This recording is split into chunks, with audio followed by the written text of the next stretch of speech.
برج السرطان سلطان الأبراج. هتكلم معاكم عن فترة استعدوا فيها للدوامة المنتظرة. ما تتخضوش، هي دوامة لكن لن تدوم، مجرد كام يوم وهيعدوا وهنفوق من النوم. يعني هي مرحلة هتكون نوعا ما فيها دوامة في الأفكار، تراجعات، مواجهات، وستكون عند الكثيرين الخروج من المتاهات. دوامة هتخرجك من متاهة؟ طبعا. ليه؟ لأن الدوامة اللي هتقع فيها هتعيد تاني اختياراتك وأفكارك وهترتب أوضاعك. عشان كده فترة تلك الدوامة وتلك الأفكار واللي انت هتدخل فيه هيكون معها تحليل منك لحياتك، خاصة مع الإخوة والمقربين أو الشخصيات المقربة، وستخرج منها بالنتائج المرجوة التي تجعلك تستريح من تلك الدوامات ومن تلك المتاهات. هي دوامة لابد منها للخروج من ما يحدث، فتلك الدوامة التي ستحدث في الأفكار تجعلك تعرف ازاي من بين اي شيء تختار. هتكلم معاكم بالتفصيل عن مرحلة الخروج من المتاهة ببداية الدوامة اللي هتدخل فيها، واللي من خلالها هتختار الاختيار الصحيح نتيجة للمستجدات واللي هيحصل معاك والمراجعات التي ستحدث معك. تنويه بسيط: الناس اللي بتتابعنا عن طريق الفيديوهات المقترحة ولسه داخلة على قناة جديد، اشتراك وتفعيل الجرس عشان يوصلك مني كل جديد. اللي عايز قراءة خاصة بعمل القراءة مكالمة مباشرة ساعة 2 3، بكشف لك كل شيء في حياتك وبعرفك طريقة خلال السنوات القادمة، السنوات الأكثر حظا غير الحظا، كل شيء في حياتك. اللي عايز قراءة يتواصل على رقم الواتس. ونبدأ في حلقة هامة لحبايبي برج السرطان. السلام عليكم ورحمة الله وبركاته. برج السرطان، ونقول إيه الحكاية؟ تراجع عطارد بداية من يوم 24 يجعل كل من هو في متاهة هيكمل في دوامة وهيبقى عنده تقلبات وانقلابات وتنقية للأفكار. تلك الدوامة هتزداد بهذا التراجع العطارد حتى تضع حد لتلك المتاهات.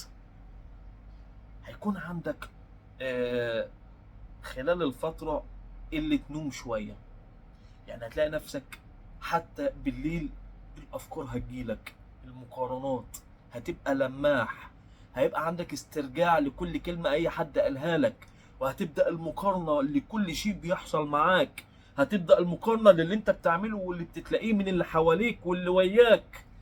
عشان كده هتبدأ انك تحط قرارات او افكار او طريق جديد، خاصة مع المعقربين، اسف، مع المقربين المعقربين. المعقربين اللي حاطينك في متاهة، اللي بيضحك عليك بكلام او مش بيضحك عليك، انت بتطنش عشان الحياة تمشي وانت عارف انه كذاب، اللي بيكذب عليك في عملك، في حياتك، في علاقاتك، اللي بيحور عليك، واللي حطك في المتاهات. الدوامة والمتاهة هتزيد عشان تضع حد بهذا التراجع. هتبدأ تفكر وتدخل في صلب الموضوع على حسب خط سير حياتك، وايه اللي تعبك وايه اللي شغلك. طبعا اللي بيتأثر بده اللي تعبان في شغله قوي وداخل على المرحلة دي، اللي تعبان في علاقته العاطفية وشايف دوامات ومتاهات من شريك الحياة وقاعد بيلف بيه ويدور، اللي محتاج انه يستقر في عمله من اصدقائه الاعضقاء، الناس اللي هي برضه بتعمل متاهات عشان تقلل من نظرها وتاخد مكانه، او المنافسة الشرسة. فترة يحدث امور ومستجدات. تراجع عطارد في بيتك الثالث، وده بالنسبه لك يمثل بيت العائله، خدوا بالكم يعني. الاخوات، المحيطين بيك، طريقتك، افكارك. عشان كده هتبدا دوامه. تراجع عطارد في نفس البيت موجود الشمس، في نفس البيت موجود المريخ، يعني في 3 توليفات كوكبيه كده موجوده في نفس البيت. بالنسبه لك هو البيت الثالث، برج العذراء. فده برج العذراء يمثل لك البيت الثالث، وفي التوليفه الكوكبيه دي مع تراجع عطارد بدايه من يوم 24. خدوا بالكم قبل يوم 24 فتره رائعه، فتره رائعه، ما كانش لسه او مش هيبقى لسه عطارد متراجع، لكن بتراجع عطارد، والتراجع جاي من اسمه. هتبدا تتراجع عن مواقف، هتبدا تتراجع عن حياتك المتلخبطه، هتبدا تتراجع عن قراراتك اللي مش متاكده من او ما فيهاش تاكد.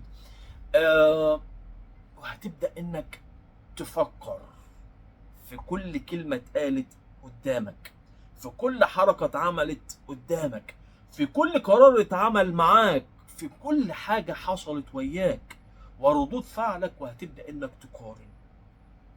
فتره هتكون يقظ جدا، يقظ جدا. وده اللي هيدخلك في الدوامه، ده اللي هيدخلك في دوامه الافكار، هيخلي دماغك بتفكر ليل نهار ازاي تعبر الانهيار، خاصة من يعاني. فترة مهمة. ايضا تحذير لمن تتعرف عليهم خلال تلك الفترة، بداية من يوم 24، لانك معرض لصائدين القلوب او صائدين الفرص. زي ما بقول كده من عنوان الحلقة، انت في دوامة هتبقى، لكن في دوامة عشان تخلص، فعشان تخلص من حاجة ما تدبسش نفسك في حاجة تانية بالهروب. عشان كده بقول تحذير خطير، لانك هتكون مشتت نوعا ما خلال فتره، في تشتيت، في تفكير، في كده في كده، فهتلاقي ممكن حد كده يميل عليك او حد يستغل موقفك. عشان كده نحاول نحد من علاقاتنا خلال تلك الفتره، خاصه العلاقات الجديده اللي هتدخل في حياتنا في غفله من الزمن. نحذر كثيرا من ان احنا نخرج من دوامه اللي احنا فيها وندخل في دوامه ثانيه. عايزين نخرج من دوامه على الهدوء والاستقرار والجو الهادئ بعد ما كان جو عاصف.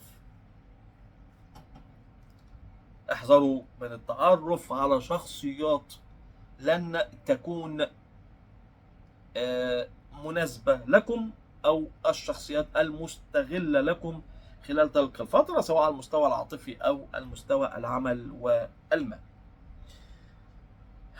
هعيد تاني التنويه. الناس اللي بتتابعنا عن طريق الفيديوهات المقترحة ولسه داخل على القناة جديد، في زرار اسمه اشتراك أو سبسكرايب على حسب ما يظهر لك، دوست عليه بقيت مشترك معانا في القناه. ده انت لو حابب يعني ان انت تشوفنا تاني. اللي عايز قراءه خاصه، بعمل القراءه مكالمه مباشره ساعه 2 3، بكشف لك كل شيء في حياتك وبعرفك طريقه خلال السنوات القادمه. القراءه يا جماعه بتبقى مكالمه مباشره، مش ببعت لك ورقتين زي ما بقول، والناس طبعا اللي عملت معايا قراءات فاهمه كلامنا كويس جدا. اللي بعمل قراءه مكالمه مباشره ساعه 2 3، ما بحددش وقت. اللي عايز قراءه يتواصل على رقم الواتس كاتبه على الشاشه وكاتبه على عنوان الحلقه. يا رب كده حبايبي برج السرطان جميع الابراج تكون بامن وامان. السلام عليكم.